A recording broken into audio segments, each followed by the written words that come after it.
Olá, seja muito bem-vindo e muito bem-vinda à segunda teleaula da disciplina Gestão em Saúde. Aula essa intitulada Gerenciamento de Equipe e Qualidade de Vida no Trabalho em Saúde.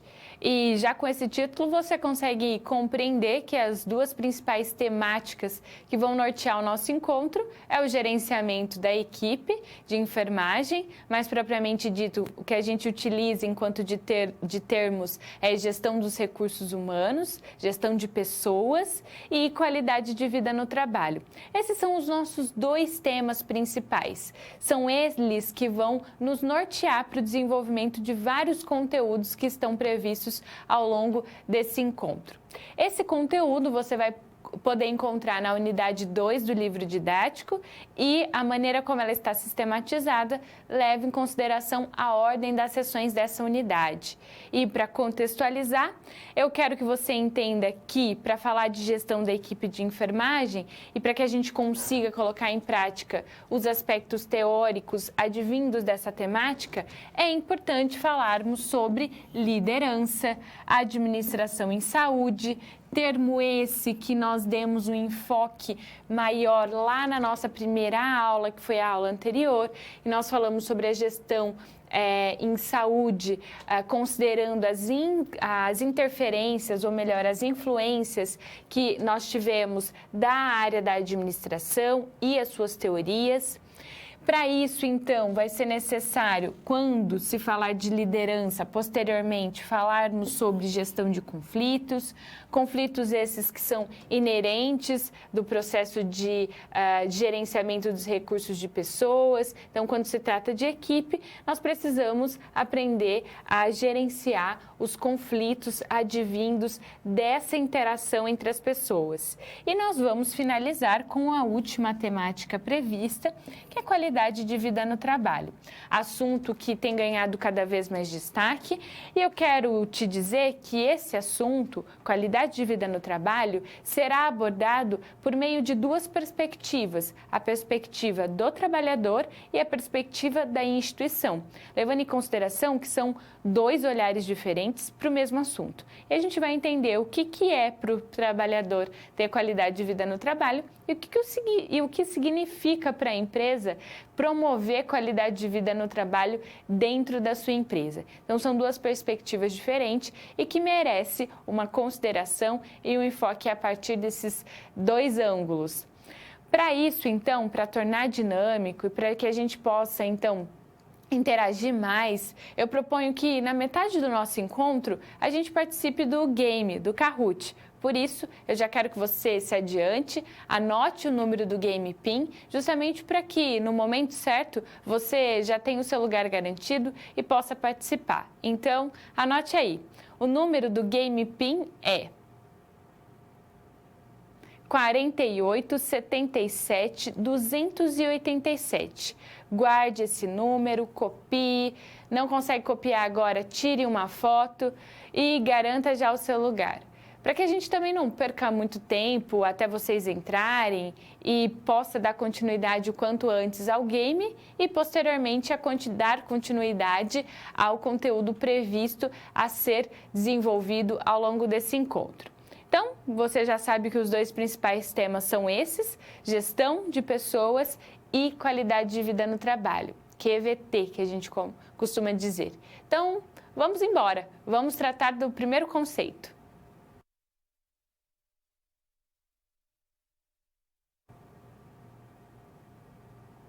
Gestão da equipe de enfermagem. Nós utilizamos muito o termo gestão, associada à equipe, mas no nosso contexto a gente utiliza muito o termo equipe de enfermagem. A grande questão é, será que nós utilizamos esse termo corretamente? Será que diante de um grupo, ele apresenta características que faz dele realmente uma equipe? Ou é apenas um grupo? Ou é apenas uma equipe em potencial? E para que a gente consiga tirar essa dúvida, agora é o momento de você aprender que existe uma classificação de equipes. Existem vários tipos de equipe. E é claro, na literatura você vai encontrar diversos tipos de nomeação. Nós vamos seguir a do livro didático, que é por meio do referencial teórico Bergamini, de 2009. E para ele, existe vários tipos de se classificar um conjunto, uma reunião de pessoas diferentes. Na primeira classificação, que ele chama de pseudo-equipe, o próprio nome já nos remete ao que realmente é essa classificação. Pseudo então, falso. Então, é uma falsa equipe, que é aquela reunião de pessoas que atua com uma certa finalidade, mas não se preocupa em nenhum momento em desempenhar a coletividade. Ou seja, cada um faz o que bem entende, tem uma finalidade, mas não tem essa questão do coletivo.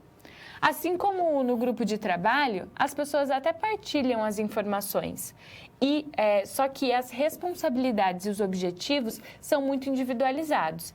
Aqui a pseudo-equipe até tem uma finalidade comum, diferente do grupo, que nem as finalidades nem os objetivos são comuns, é tudo individualizado. Então, nós temos aqui que a pseudo-equipe tem uma finalidade comum, não se preocupa com o coletivo. O grupo de trabalho, além de não ter objetivos comuns, de serem individualizados, eles não possuem características de compartilhamento e de trabalho coletivo. Apenas o compartilhamento de informações aleatórias, sem que haja de fato, um norte para o ganho de objetivos coletivos. Já a equipe potencial, o próprio nome já nos diz, é uma equipe que tem potencial para de fato se tornar uma equipe, mas ainda está muito perdida ali no meio do caminho. Os membros, então, almejam ser uma equipe, almejam o trabalho coletivo. No entanto, eles não entendem o funcionamento desse tipo de trabalho. Eles ficam perdidos, sem saber o que fazer. E, de fato, acabam não exercendo, então, um trabalho com vistas no coletivo. Nesse sentido, é uma equipe que quer ser uma equipe, mas não é. Tá? A equipe real é a equipe de fato, que significa que os membros que a compõem possuem habilidades complementares, ou seja, não são habilidades que se sobrepõem, são habilidades que se complementam e existe comprometimento umas com as outras. Então, nós temos de fato que a equipe por si só, para ser nomeada equipe, é preciso que os membros se complementem, não havendo sobreposição e que haja comprometimento umas com as outras e que o foco seja de fato o trabalho coletivo. Agora, a equipe de elevado desempenho é utópico, né? É o sonho de qualquer gestor, que tenha uma equipe que tem habilidades complementares, existe comprometimento uma com as outras e, além de todo esse esforço dos envolvidos, apresentam um comprometimento com alto crescimento, então tem resultados significativos, tem um alto desempenho e principalmente comprometimento em cada vez crescer mais. Mas é aquilo que eu disse, é bem utópico, é o sonho de qualquer gestor, mas não é impossível ter uma equipe que caminhe sozinha, que se complemente, que tenha bons resultados e se destaque cada vez mais. Então, em termos de classificação, Bergamini classifica os tipos de agrupamento de pessoas da seguinte maneira. Em relação ao trabalho em equipe, alguns estudos sugerem que grupos menores, grupos pequenos, de aproximadamente 10 pessoas, acabam trabalhando melhor. Por ser um número reduzido, a comunicação é mais efetiva, os objetivos são melhores alcançados. Então, sugere-se que a equipe ela não seja muito grande, para que não haja falta de comunicação ou comunicação ineficaz. Além disso, propõe-se que os membros trabalhem próximos uns aos outros e principalmente que se reúnam frequentemente. Próximos que eu digo no mesmo setor ou na mesma sala, na mesma unidade. Em relação às reuniões, elas precisam ser frequentes para alinhamento de metas e objetivos a serem alcançados de maneira coletiva. A comunicação, ela deve ser clara e objetiva. Os conflitos que são inerentes da interação com o outro devem ser resolvidos prontamente. Isso significa que nós devemos, o quanto antes, resolver aquele conflito, não deixar para depois, porque senão vai virando uma bola de neve e quando a gente se der por conta, nós vamos ter tantos conflitos a serem resolvidos que a gente não vai lembrar nem qual era o inicial. Então, para não deixar que isso aconteça, é importante, no momento em que o conflito acontecer, que logo ele seja resolvido. Lembrando também que ele deve ser resolvido dentro da própria equipe. E deve-se, nos momentos de reunião, propor que os membros avaliem o trabalho em equipe e, principalmente, façam autoavaliação, para eles conseguirem ter consciência do quanto que eles representam para a equipe, qual foi a contribuição e o discernimento em relação à sua própria atuação no coletivo. E é importante também estimular a educação permanente. Lembrando, mais uma vez, que educação permanente é aquela, como o próprio nome já nos diz, é aquela que fica, é aquela que permanece, tá? E a gente acaba... as coisas acabam tendo mais significado para nós a partir do momento que nós vivenciamos. É difícil lembrar de algo que a gente não vivenciou, né? Ou de algo que contaram para a gente. É muito mais fácil lembrar de algo que a gente vivenciou, que a gente viveu. Por isso que a educação permanente, ela leva em consideração a vivência dos profissionais. Então, um atendimento, um paciente que ficou, por exemplo, muito tempo internado, com uma hospitalização prolongada. Então, utilizar estudos de caso, utilizar a problematização para que a equipe consiga, a partir das vivências, analisar o atendimento ofertado e propor estratégias novas. Por isso, do nome Educação Permanente. Então, para você não confundir com a educação continuada, lembre que educação permanente é aquela que fica. E tudo que fica é aquilo que nós vivemos, aquilo que a gente vivencia.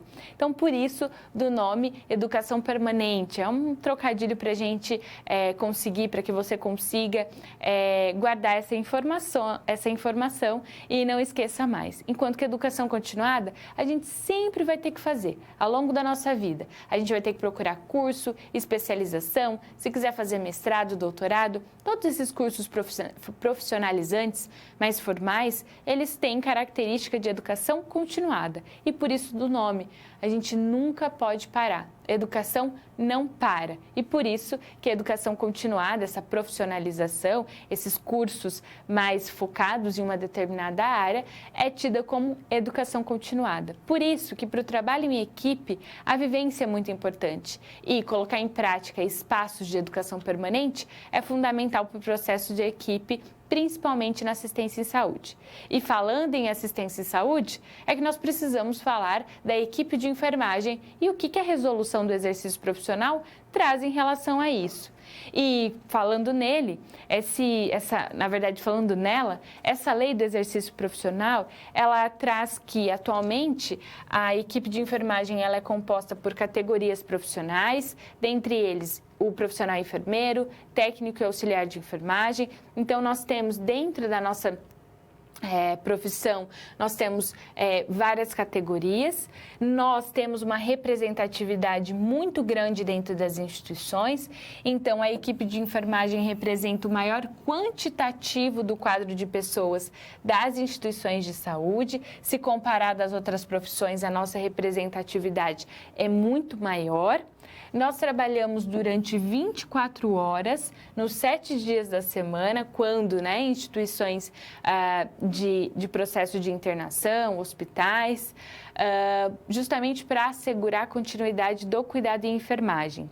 E o enfermeiro, ele tem, enquanto atividade privativa, coordenar, planejar, gerir, fazer a gestão da equipe e dos serviços. Então, já está, enquanto atividades privativas do enfermeiro, ser o líder formal da equipe de enfermagem.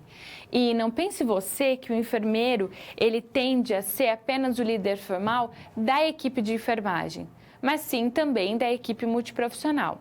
O enfermeiro, muitas das vezes, ocupa esse cargo de líder formal quando o assunto é equipe multiprofissional. Entretanto, a gente precisa levar em consideração que, embora a gente ocupe lugar, né, essa liderança formal, nós precisamos levar em consideração que existem os líderes informais, que são aqueles que, mesmo não ocupando um cargo hierárquico, né, um cargo de gestor, um cargo de supervisor, de líder, ele tem grande influência sobre os demais, sobre a equipe. E é muito importante que a gente tenha o feeling de perceber quem é esse líder informal dentro da equipe em que nós estamos liderando, em que nós somos responsáveis. E por isso que eu trago essa questão da liderança. Outra coisa que eu acho importante dizer em relação a esse assunto, que não podemos confundir cargo, poder com liderança. Tá? Não é porque alguém tem poder, que exerce um cargo, né, que ocupa um cargo hierárquico maior, que ele vai ser líder, né? Liderança envolve muito mais do que ocupar um cargo. Mas, voltando aqui ao nosso assunto relacionado à liderança formal, você já aprendeu que o enfermeiro, ele ocupa muito esse espaço. E quando o assunto é equipe multiprofissional, ele acaba muitas vezes se destacando. Por isso, a probabilidade de você se tornar um líder formal é muito grande. E é pensando nisso que a gente vai falar a respeito de alguns elementos a serem considerados em relação à equipe multiprofissional.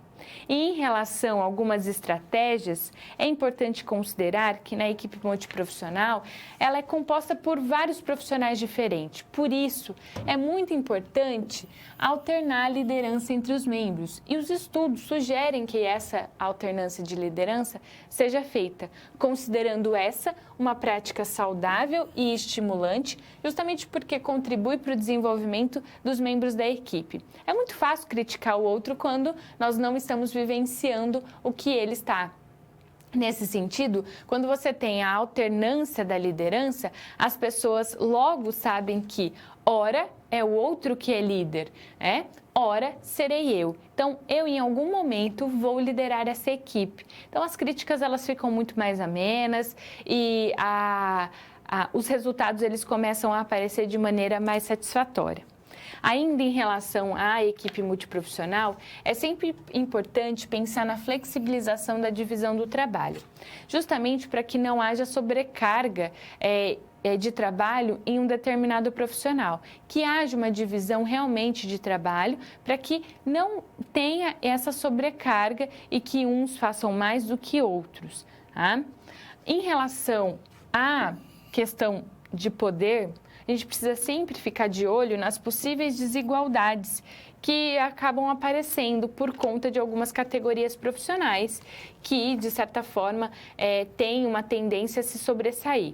Nesse sentido, é importante tratar e discutir sobre as desigualdades, lembrando que propor relações de poder mais homogêneas, relação de poder na horizontal e não a níveis hierárquicos, não significa diminuir ou minimizar a autonomia de cada profissional, mas sim equiparar a todos os membros da equipe. Outra questão importante, não só para a equipe multiprofissional, mas para qualquer relacionamento em si, é a comunicação. Mas, ao considerar que uma equipe multiprofissional ela é composta por pessoas distintas, nós precisamos sempre tentar chegar a um consenso. E é claro, sempre vai haver resistência ao novo. Tem sempre aqueles que não querem sair da zona de conforto. E por isso, qualquer proposta que você sugerir vai soar como uma ofensa. E aí a gente tem que trabalhar muito essa questão. Vale ressaltar também que o trabalho em equipe ele requer alguns investimentos, seja investimento individual, institucional ou grupal. A nível individual, cada um precisa buscar conhecimento e habilidades para contribuir com o grupo. Em relação ao aspecto institucional, a instituição precisa mudar a filosofia para um trabalho em equipe bem mais dinâmico e estruturando a organização. Em termos de grupo, é importante que o grupo exercite a aprendizagem e a análise coletiva, justamente porque envolve interesse das pessoas em fazer da equipe uma equipe coesa e preocupada com a coletividade. Nesse sentido, a gente tem, então, enquanto discussão acerca dessa temática, que considerar que nem sempre um agrupamento de pessoas pode ser considerado uma equipe e que, mesmo que seja, existem vários elementos a serem considerados para que, de fato, o desempenho dessa equipe seja cada vez maior. E assim, nós finalizamos o primeiro conceito.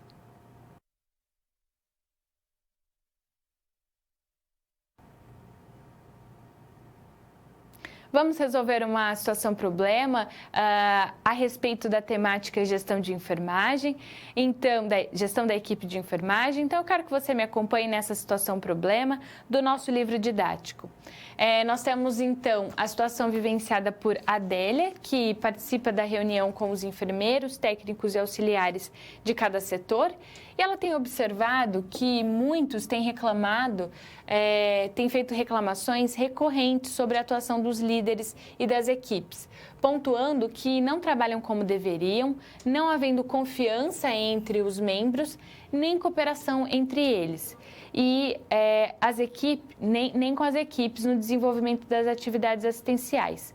Isso, claro, tem gerado uma queda do desempenho das equipes e dado ênfase ao trabalho individual e, infelizmente, fragmentado.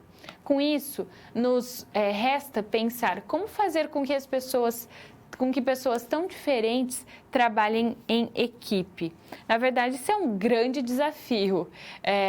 Fácil é refletir sobre, falar. O difícil é colocar em prática. É muito difícil lidar com a diversidade, né? Com opiniões diferentes, mas é preciso sempre prezar pelo consenso. Mas como proceder diante da gestão de pessoas, né, em termos de liderança? Primeira coisa que a Adélia e um gestor precisa fazer é classificar o tipo de equipe ao qual trabalha. Realmente você está diante de uma equipe real ou uma equipe potencial ou ainda apenas um grupo de trabalho?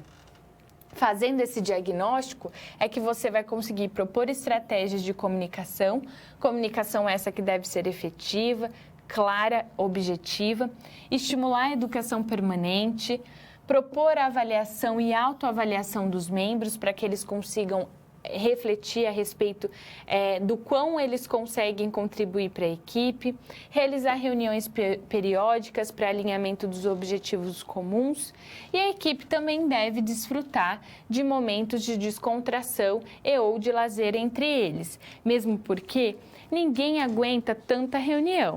Então, nesse contexto, a gente precisa entender que o mesmo acontece nos diversos cenários de prática profissional. Então, cabe ao gestor o desafio de promover reuniões que sejam mais dinâmicas, que você tenha abertura maior para fazer discussão. E é claro que tenha momentos de descontração, momento, então, que não fique tão pesado a discussão, porque senão chega aquele momento que todo mundo fica esperando o momento da reunião e sempre, nossa, hoje tem reunião, com aquele ar de desânimo. Então, propor estratégias que acabem instigando as pessoas a quererem participar, ou pelo menos contribuir de maneira efetiva. Então, essa situação, ela serviu para que a gente pudesse refletir a respeito desses assuntos.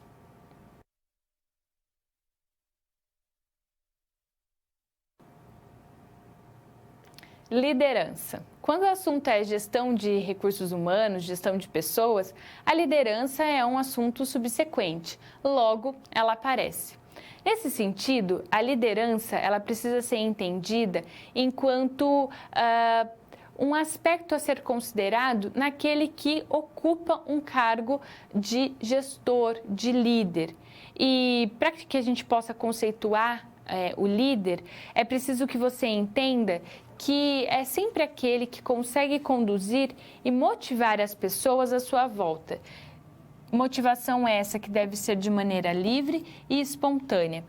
Livre e espontâneo porque tem sempre aquele que força um pouco, né? Esse fato de ser líder, de querer ter representatividade, de querer que as pessoas o considerem líder. E o líder, de fato, o nato, é aquele que age e age com naturalidade, sempre em busca de um objetivo comum. E aqui eu gosto de chamar a atenção para essa questão da liderança, considerando que o líder é aquele que é visto pela equipe enquanto um exemplo. E para isso, o líder precisa se dar o exemplo. Para que você consiga compreender isso que eu estou dizendo, vamos imaginar uma situação de um gestor que acaba pedindo para a sua equipe que leve em consideração os elementos elencados na NR32. Então, usar sapatos fechados, prender o cabelo, dentre outros. Mas, como que ele se apresenta? Esse gestor ou gestora está de cabelo solto, está com o sapato aberto. Ele vai ter a adesão dessas pessoas? Pode até ter, mas e o respeito, e a admiração, e o exemplo? Vai ficar meio falho, não é mesmo? Então, o líder, ele tem que representar, ele tem que ser um exemplo para a equipe, para que a equipe consiga observar a atuação dele e admirar. Tá? Então, nesse sentido, nós temos aí esse elemento a ser considerado. O líder, ele tem que representar, então, alguém que inspira respeito, alguém que, de fato, consegue ocupar o cargo de maneira, então, efetiva e inspirando e motivando as outras pessoas, os seus liderados. E você precisa entender também que existem estilos de liderança aos quais podem ser utilizados pelo líder. E dentre esses estilos, nós temos o laissez-faire e, igual a imagem está mostrando, o laissez-faire, ele deixa o grupo livre, ele realiza pouco ou nenhum controle sobre a equipe, ou melhor, sobre o grupo. Muitos utilizam esse estilo de liderança quando o grupo já está altamente produtivo, então é uma equipe com alto desempenho, tá? Outros já não querem se comprometer mesmo, não servem para o cargo e não têm pulso firme, então acaba utilizando esse estilo de liderança. Estilo de liderança esse muito contrário do autoritário. O autoritário é aquele líder centralizador, que quer tudo para ele. Ele quer estar a par de tudo, ele quer decidir tudo. Ele usa o cargo para delegar função, delegar as atividades aos seus subordinados, à sua equipe. E pouco interessa para ele qual é a opinião das pessoas. Ele quer mesmo utilizar o poder conferido pelo cargo ocupado por ele para propor e delegar essas atividades.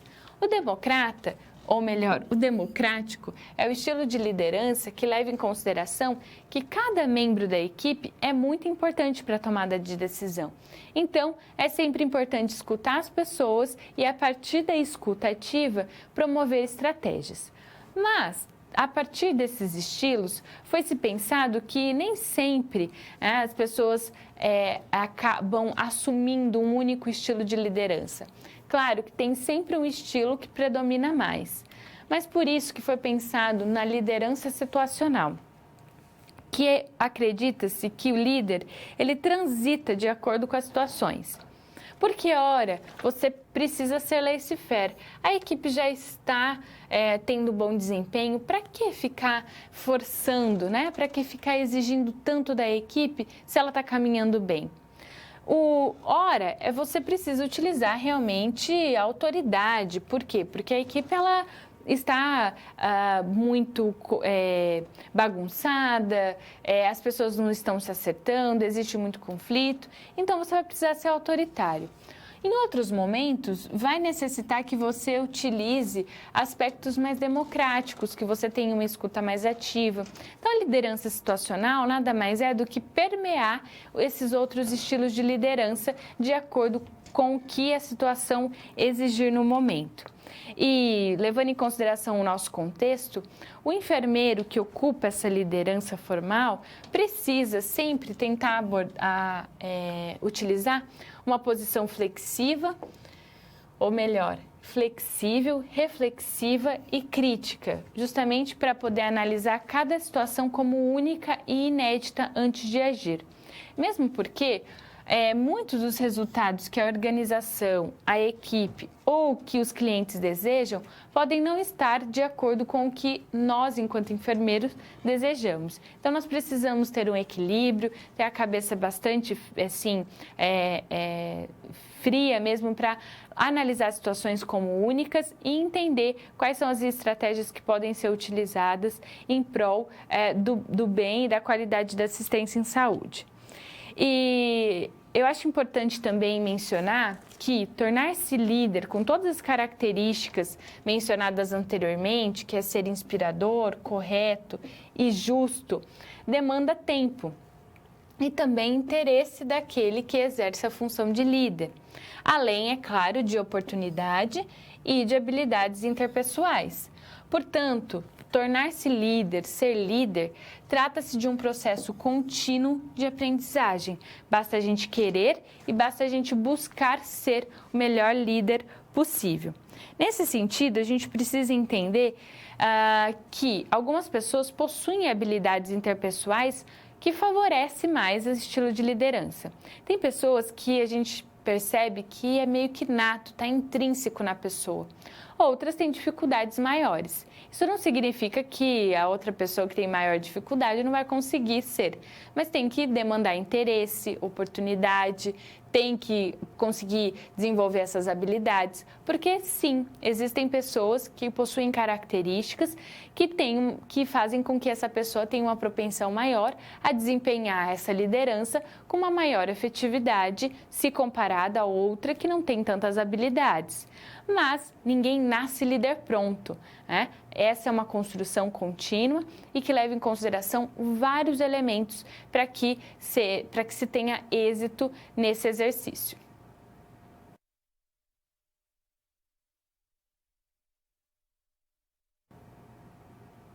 Agora vamos resolver uma problema envolvendo a temática liderança e nessa situação, as reuniões realizadas por Adélia, os colaboradores afirmaram que os líderes têm postura muito autoritária e somente cobram resultados, mas não ouvem os colaboradores e não são modelos éticos e nem motivam a equipe para os objetivos que eles mesmos impõem. Ao mesmo tempo, a Adélia percebeu que havia reclamações na auditoria sobre falta de autonomia e deficiências na comunicação dos enfermeiros com os pacientes e familiares. Assim, a Adélia se perguntou como que deve ser um enfermeiro líder. E é claro, essa pergunta é muito ampla, mas a gente sempre tem que levar em consideração que o enfermeiro precisa estar atento e diagnosticar cada situação como um caso específico, para só então escolher quais as estratégias que ele deve adotar para tal situação. E entender que não existe um modelo de liderança ideal, mas sim um permanente processo de avaliação, negociação e reavaliação das condutas cotidianas. E é claro, é uma construção e basta que a pessoa tenha interesse para conseguir colocar em prática esse exercício da liderança de maneira mais efetiva. Então, essa situação ela propiciou uma reflexão acerca do que é ser líder e entender realmente que não existe um estilo de liderança ideal, né? E sim uma busca constante em obter êxito naquilo que a gente faz. Na verdade, essa é uma premissa que a gente tem que levar para o resto da nossa vida. A gente tem que ter interesse, melhorar as nossas habilidades e tentar fazer da melhor forma possível o nosso trabalho. E só para fomentar a nossa discussão acerca dessa temática.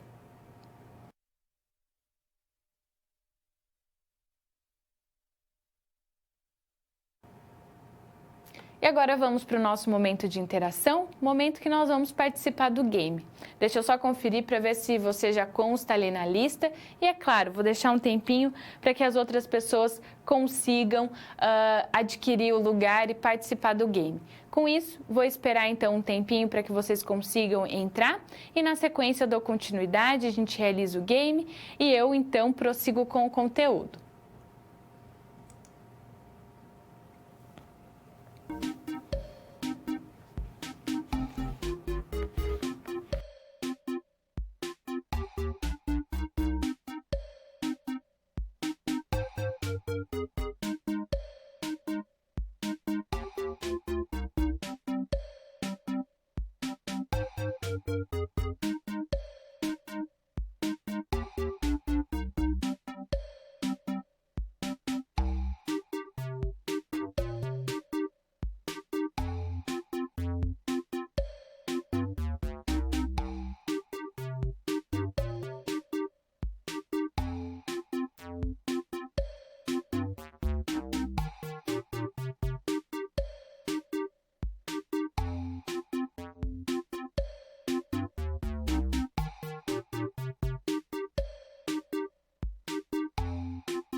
Vamos então dar início?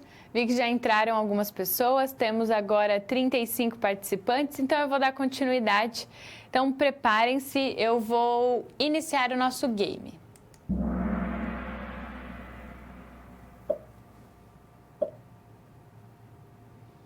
Primeira pergunta: equipes pequenas trabalham melhor. Essa é uma afirmativa verdadeira ou é uma afirmativa falsa? Equipes pequenas trabalham melhor. Afirmativa verdadeira ou falsa?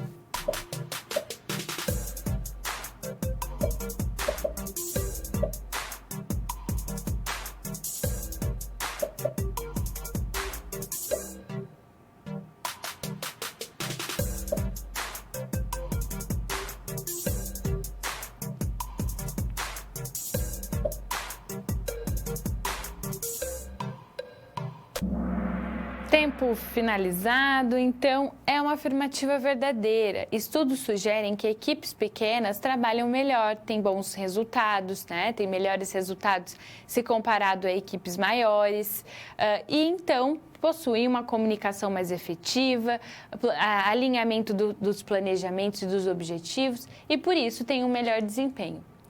Nosso ranking ficou da seguinte maneira: a Maria Edna ficou em primeiro lugar, em segundo lugar Uruguaiana, em terceiro Adriane, em quarto Unopar Marabá e Manu em quinto lugar. Vamos para a segunda pergunta. Controlar o grupo por meio da coerção é uma característica do líder? Democrático, laissez-faire, situacional ou autoritário? Controlar o grupo por meio de coerção é uma característica do líder?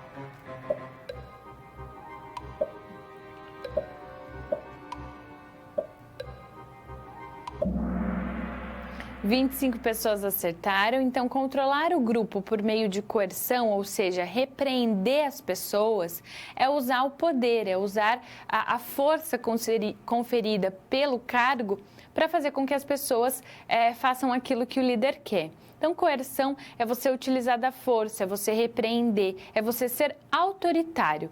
Ou então, como nós chamamos, de líder burocrático. Você pode encontrar na literatura dessa maneira também. Vamos ver como ficou o nosso ranking. O Nopar Marabá assumiu a primeira colocação, seguida Manu, Lina, Bruna e Deime. Vamos para a terceira pergunta. Estudos sugerem que alternar a liderança entre os membros de uma equipe é saudável. Essa é uma afirmativa verdadeira ou uma afirmativa falsa? Estudos sugerem que alternar a liderança entre os membros de uma equipe é saudável.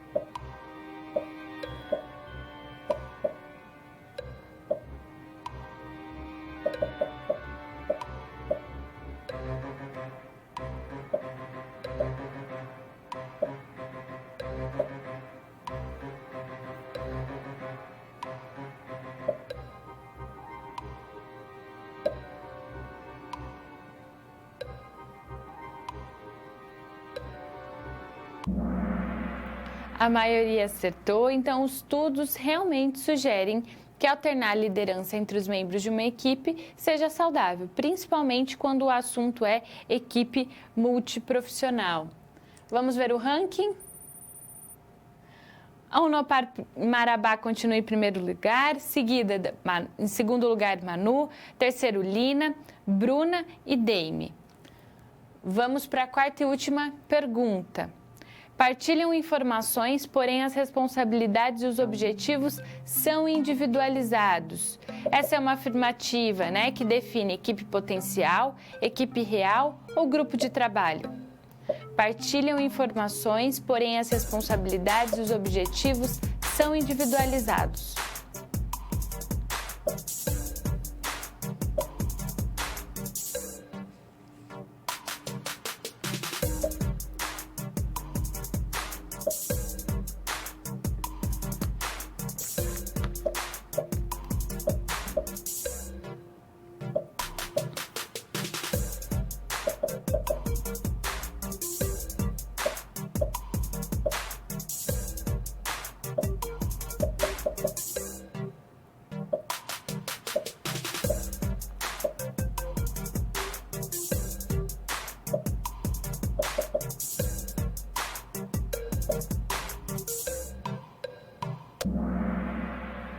...20 pessoas acertaram, então essa é uma definição de grupo de trabalho. O grupo de trabalho é a reunião de pessoas que até chegam a partilhar informações, mas as responsabilidades e os objetivos são individualizados. A equipe real é aquela que realmente se complementa, que atinge os objetivos de maneira coletiva. E a equipe potencial é aquela que almeja ser uma equipe, mas não sabe como fazer isso. Vamos ver como ficou, então, o nosso pódio. Em terceiro lugar ficou Deime, parabéns. Em segundo ficou Manu. E em primeiro lugar, o Nopar Marabá, parabéns. Em quinto ficou Reive, quarto ficou Tatiana. Parabéns a todos que participaram, parabéns a quem ficou no pódio. Obrigada, pessoal, por participarem do game, tornar então esse encontro um pouco mais dinâmico e, de certa forma, interagir mais com o nosso conteúdo. Muito obrigada pela participação. O feriado não deixou ninguém com uma certa preguiça aí de participar. Então, agora nós vamos dar continuidade e vamos para o nosso próximo conceito.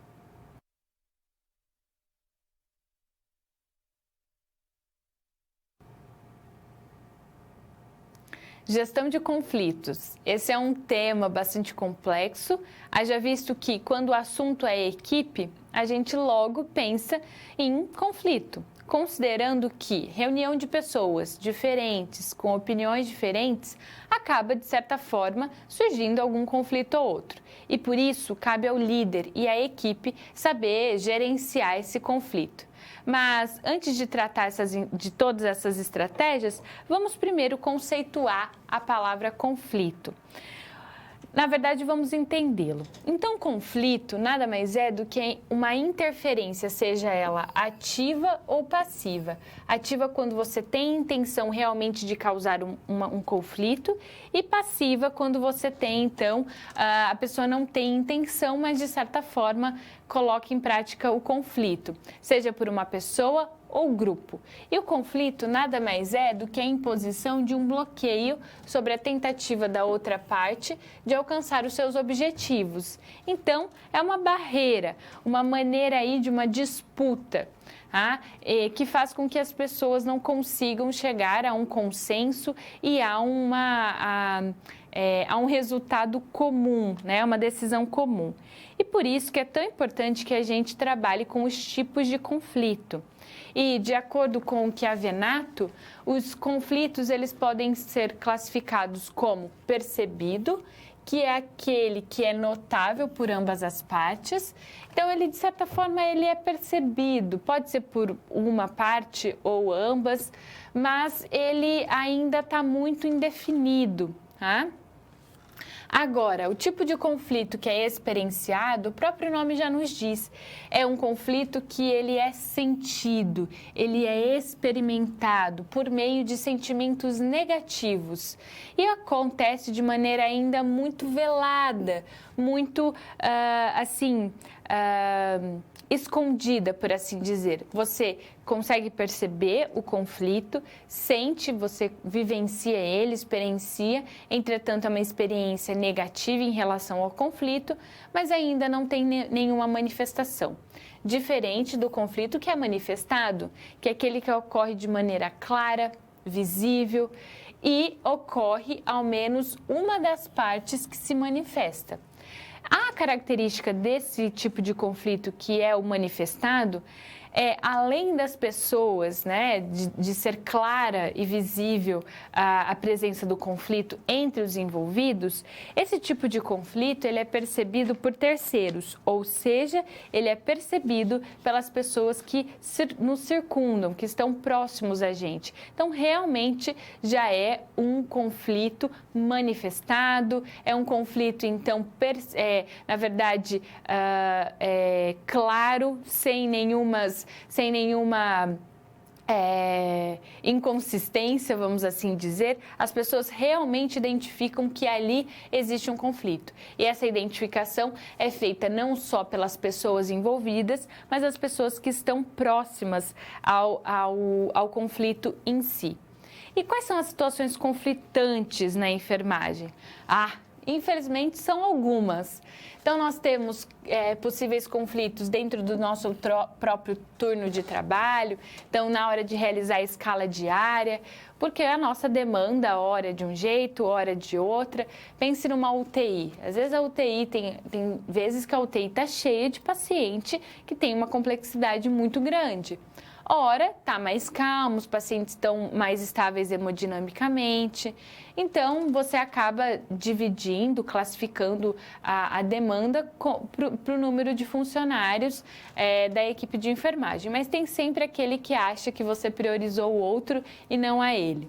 Temos também, né, o tipo de conflito que pode envolver o líder e o liderado, por exemplo, na troca de plantão. Os gestores, eles costumam acaba pegando o plantão nosso, então passa lá na UTI, passa no setor, para saber qual é a demanda, se faltou funcionário, se está precisando de funcionário, como que está a demanda de atendimento, enfim. Temos também possíveis conflitos entre as equipes de turno de um mesmo setor.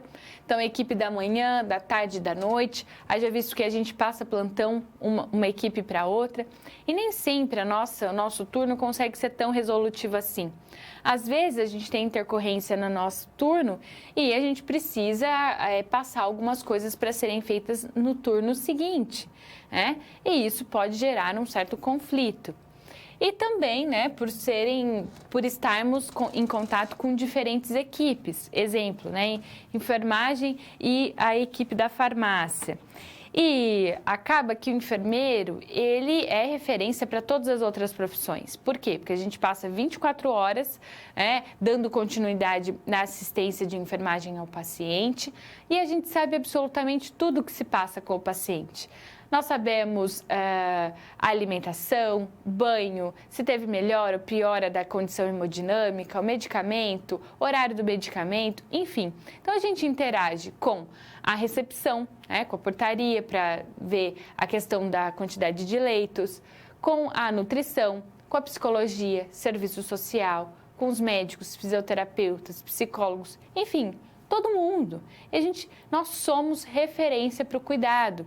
Todo mundo, quando quer saber do paciente, a primeira coisa que ele chega no setor é: cadê o enfermeiro? E vai conversar com a gente, justamente porque a gente domina as informações referente ao cuidado do paciente. E é claro, conflitos podem existir em decorrência, em detrimento desse contato muito próximo e muito frequente com outras categorias profissionais, com outros profissionais. Em relação a isso, é que a gente precisa colocar em prática o processo de negociação. E negociação precisa levar em consideração que é importante separar as pessoas dos problemas. Fora do trabalho, essa pessoa é outra. Ali dentro, o nosso relacionamento é profissional. E nós sempre precisamos tentar proporcionar soluções para que ambas as partes tenham ganhos e buscar critérios justos e objetivos quando na função de líder. Mas a gente sabe que nem sempre é viável conseguir, Nesse sentido, existem várias teorias de gerenciamento de conflitos. Eles apresentam 4 estratégias básicas para que a gente consiga gerir esses conflitos. Dentre as estratégias, nós temos a estratégia de acomodação, que consiste na busca por uma harmonia, ignorando, olha bem o termo, ou então encobrindo os problemas. Já ouviu aquele ditado, tampar o sol com a peneira? É exatamente isso. O que o líder faz? Ele tampa o sol com a peneira. Ele finge que não está vendo, ele ignora, ele encobre os problemas. Justamente porque ele não quer se indispor com as pessoas. E ele deixa a coisa acontecer, deixa o conflito se autorresolver e ver o que as pessoas fazem com ele. Nós temos a estratégia de dominação, que caracteriza pelo exercício do poder. Então, aquele que tem um cargo maior acaba dominando o outro que tem um cargo menor e tende a impor a decisão, sem que haja liberdade do outro se expressar. Existe também a proposta de barganha, compreende no processo em que cada parte envolvida acaba cedendo em algum aspecto, a fim de encontrar uma solução viável. E nós temos, por último, a solução integrativa de problemas, que envolve satisfazer ambas as partes por meio de propostas de soluções alternativas. Essa é uma estratégia a ser considerada, mas nem sempre é possível que a gente consiga propor soluções que sejam satisfatórias para ambas as partes. Mas é claro que a nossa primeira iniciativa deve ser propor essa solução integrativa, propor outras alternativas para que as pessoas se sintam satisfeitas com o acordo e não tenha que abrir mão de determinada decisão. Então, em relação ao gerenciamento de conflitos, são essas as abordagens. Você já entendeu que existem vários tipos de conflito, desde o percebido até o manifestado, que é o ápice, que é quando os envolvidos manifestam, eles de fato verbalizam, identificam que realmente existe aquele conflito. E é óbvio, por meio dessa expressão, acaba que todo o redor também percebe a existência do conflito. E para saber gerenciar, você aprendeu as estratégias de gerenciamento de conflito.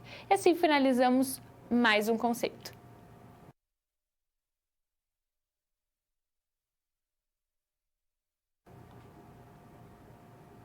Vamos agora resolver uma problema envolvendo gestão de conflitos. E nesse momento, a gerente de enfermagem, Adélia, ela enfrenta um conflito durante a montagem da escala do mês de dezembro.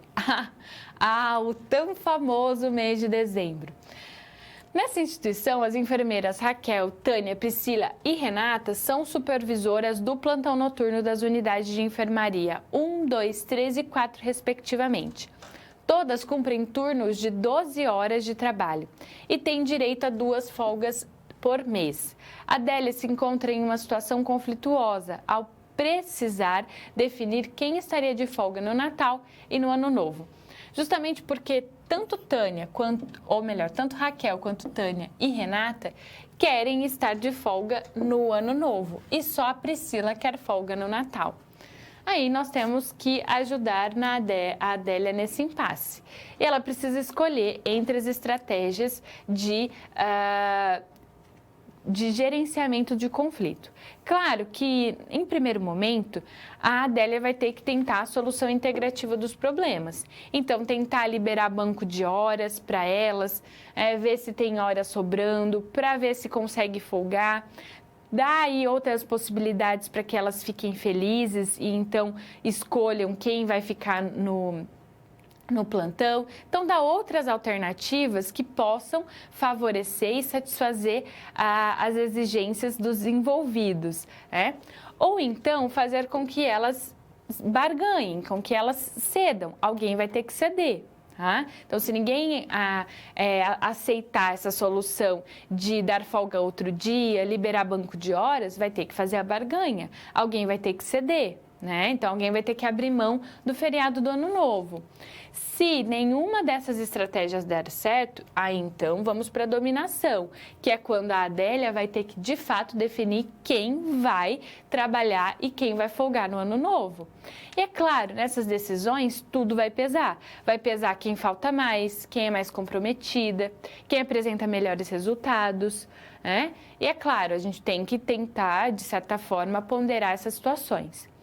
Aí alguém me perguntou, né? Professora, mas posso usar, por exemplo, sorteio?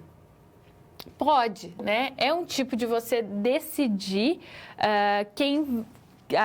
tomar uma decisão. Claro que esse processo do sorteio, você está se abstendo da decisão. Você vai colocar aí na sorte. Isso pode não agradar também as pessoas, porque aquela que sempre faz tudo certo, ela vai pensar, nossa, mas eu sempre tenho bons resultados, eu sempre estou disponível, eu nunca falto, eu sou assídua, chego no horário. A outra falta, não é assídua, sempre pega atestado e agora vai fazer sorteio, né? Então, existe também essa condição. Pode fazer sorteio? Pode. Mas aí o líder evita de ter certo desafeto ali, mas em contrapartida também pode ter um desafeto por optar a realizar, então, o sorteio, justamente porque você está se isentando ali do processo decisório. A acomodação é o único estilo de estratégia que eu não recomendo para essa situação, justamente porque não é uma situação fácil de ser decidida e não vai se resolver sozinho. Esse conflito está longe de ser resolvido sozinho, principalmente porque é muito difícil alguém ceder. Às vezes já estão planejando aí alguns eventos aí de Ano Novo e por isso, o que pode acontecer? Chegar no momento, né, se escolher a acomodação, chegar no momento do plantão e as duas faltarem. Então, corre o risco de ter essa abordagem de acomodação, de não ficar decidido nada e então as duas faltarem. Claro, consequências surgirão, mas você também tem que se responsabilizar pela falta de decisão e de planejamento. Então, é a única estratégia que eu não recomendo para essa situação.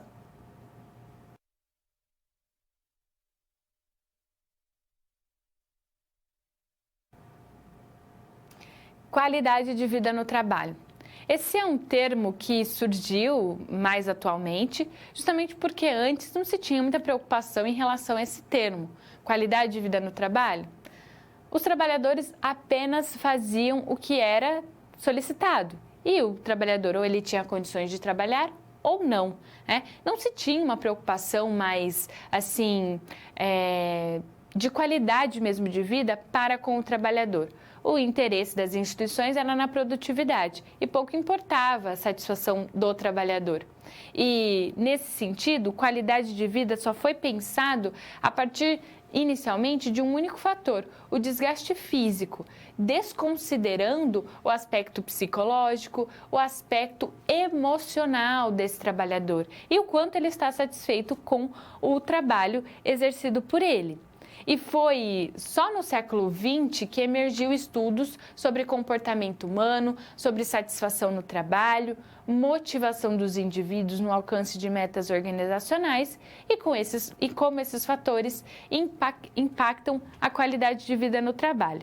Então, como você pode perceber, é um assunto recente, novo e que tem ganhado cada vez mais espaço. Hoje, nós entendemos qualidade de vida no trabalho como um conceito cercado por sentimentos subjetivos de cada trabalhador, mas também os interesses da organização no bem-estar desses indivíduos.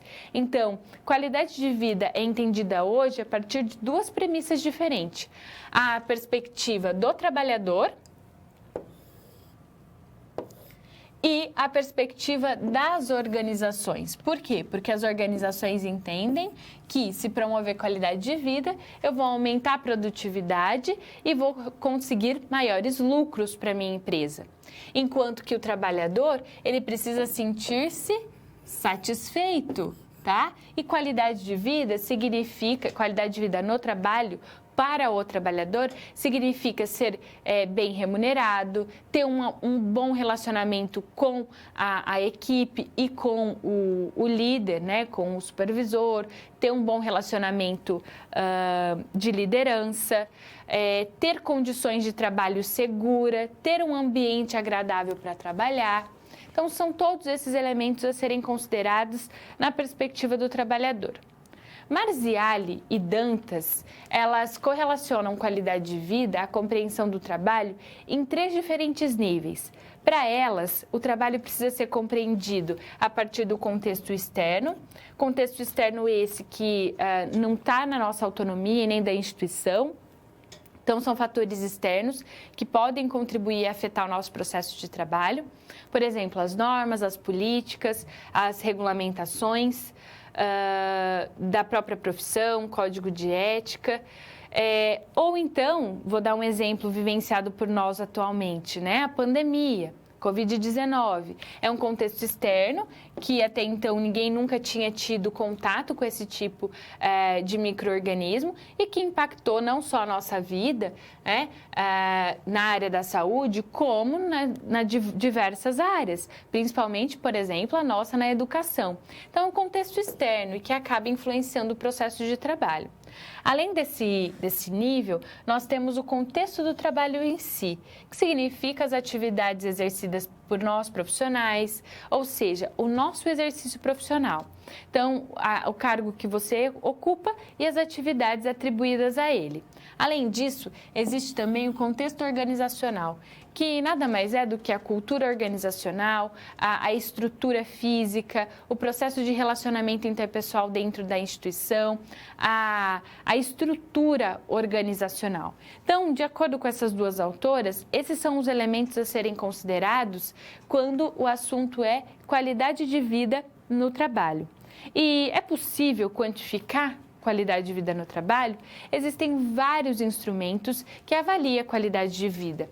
Então, são instrumentos que avaliam qualidade de vida no trabalho, que podem avaliar índice de satisfação no trabalho, são questionários de medida de satisfação, tá? Então, é possível quantificar.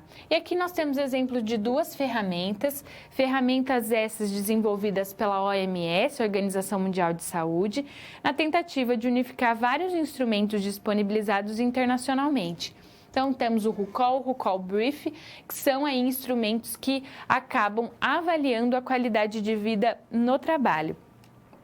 E existem muitos estudiosos nessa área que têm contribuído cada vez mais para que a gente consiga compreender qualidade de vida e, principalmente, quantificá-la, né? Para que você consiga, enquanto líder, enquanto supervisor, gestor, coordenador, avaliar a satisfação do trabalhador no setor que você trabalha, avaliar índice de satisfação, qualidade de vida no trabalho, para, se possível, identificar possíveis alterações em relação a esse assunto e propor estratégias factíveis de serem e de alterarem a realidade apresentada por aquele setor, por aquela equipe em específico.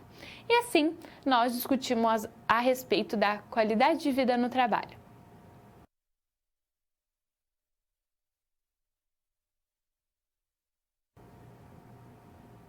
Agora, ao invés de resolver uma situação, problema, eu selecionei aqui uma questão de concurso público envolvendo a temática vista anteriormente, que é a QVT, a qualidade de vida no trabalho. Então, o exercício pede para relacionar os critérios apresentados na coluna A, critérios que podem ser operacionalizados para a construção de indicadores de gestão da qualidade de vida no trabalho, com a coluna B, que é o foco de cada um desses critérios. Quero que você avalie, tente encontrar qualquer resposta com a sequência correta. Logo posteriormente, eu vou trazer a resposta e vou comentar essa questão. E então, nós vamos recapitular os conhecimentos e, infelizmente, finalizar a aula.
E aí, tentou resolver?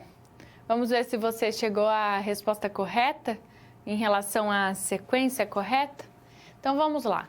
A questão solicitava para a gente associar as colunas A e B, A apresentando os critérios que podem ser operacionalizados para a construção de indicadores de gestão da qualidade de vida no trabalho, e a coluna B, o foco de cada um desses critérios. Então, em relação ao critério do aspecto organizacional, a gente precisa considerar que o foco desse critério organizacional é em treinamento, o desenvolvimento institucional, processos e tecnologias dentro da instituição, comitês de decisão, ausência de burocracia, tentar fazer com que o processo de trabalho seja o menos burocrático possível, além de rotinas de pessoal, rotina dentro da instituição. No quesito critério biológico, nós temos aqui aspectos a serem considerados em relação ao foco desse critério biológico. Semana interna de prevenção de acidentes, controle de riscos ergonômicos por meio do PPRA, o serviço de ambulatório médico, ginástica laboral, refeições, né, no refeitório. Em relação à saúde, controle médico e de saúde ocupacional pelo PCSMO, Comissão Interna de Prevenção de Acidentes, que é a CIPA. No que se refere ao critério psicológico, o foco desse critério é em relação ao recrutamento e seleção dos profissionais, avaliação de desempenho durante o processo de trabalho, o clima organizacional, o próprio relacionamento interpessoal. A gente chama de clima o fato de você ter uma boa interação com os colegas, com o seu líder, né, com o seu supervisor, o seu coordenador, e tudo tem a ver com a nossa vida pessoal, né? Esse clima organizacional acaba influenciando a nossa vida pessoal. E por último, o critério social, que tem um foco em convênios comerciais, então as empresas podem ter convênio com outras empresas. Então, por exemplo, ter diagnóstico. Ai, gente, olha, mania de enfermeiro, né? Ter convênio com instituições, com outras instituições, garantindo desconto aos profissionais. Então, a instituição tem parceria com outra empresa, então o trabalhador dessa empresa vai ter desconto, cesta básica, previdência privada, financiamento de curso. Então, por você trabalhar na instituição, você vai ter desconto em alguns cursos, você vai poder, então, ter acesso a várias especializações, né, por um preço mais acessível. Então, a sequência correta é apresentada pela letra B, tá? Então, ficou 2, 4, 1, 3. É assim que ficou a nossa sequência. Espero que você tenha tentado resolver essa questão e, se acertou, parabéns. Tá? Parabéns também pela iniciativa de tentar responder a questão e, de certa forma, colocar em prática aí as informações adquiridas ao longo do desenvolvimento desse conteúdo referente à qualidade de vida no trabalho. Agora é o nosso momento de interação, momento que você traz as suas dúvidas, as suas reflexões. Até o momento, a tutora à distância não me mandou nenhuma dúvida, ou então nenhum feedback, ou então relato de alguma experiência. Por isso, então, eu vou dar continuidade e vou recapitular os assuntos vistos ao longo desse nosso encontro.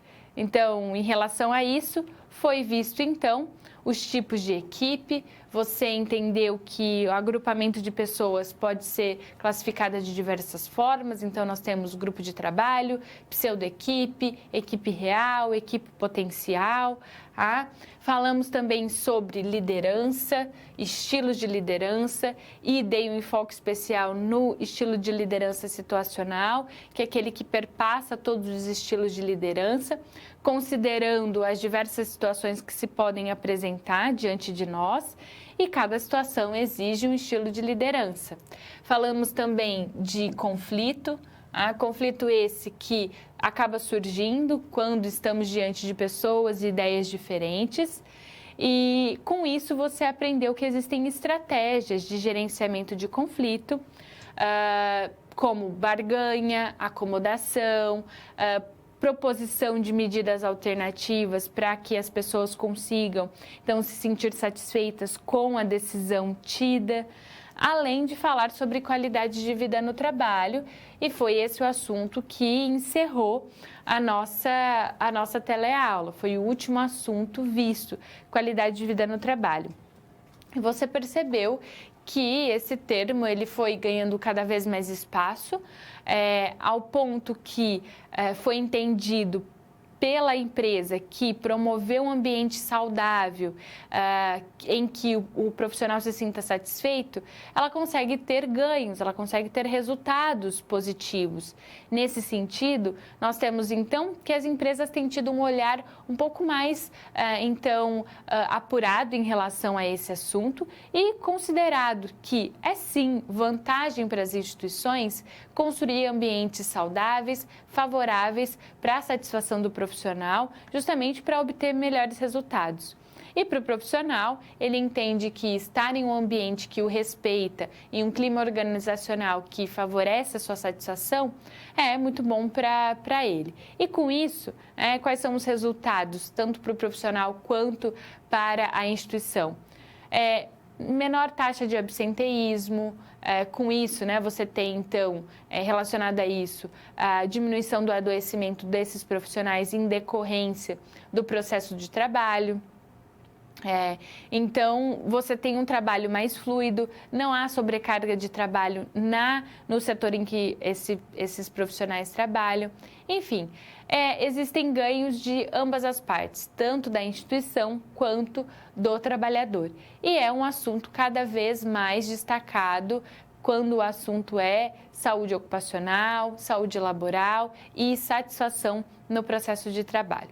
E assim nós finalizamos esse nosso encontro. Eu espero que você tenha gostado da maneira como os assuntos foram discutidos. Quero que você se sinta sempre muito à vontade de colocar, de dar o seu feedback, de propor, de dar visibilidade às suas experiências em relação à temática e cada vez mais tornando esse encontro dinâmico.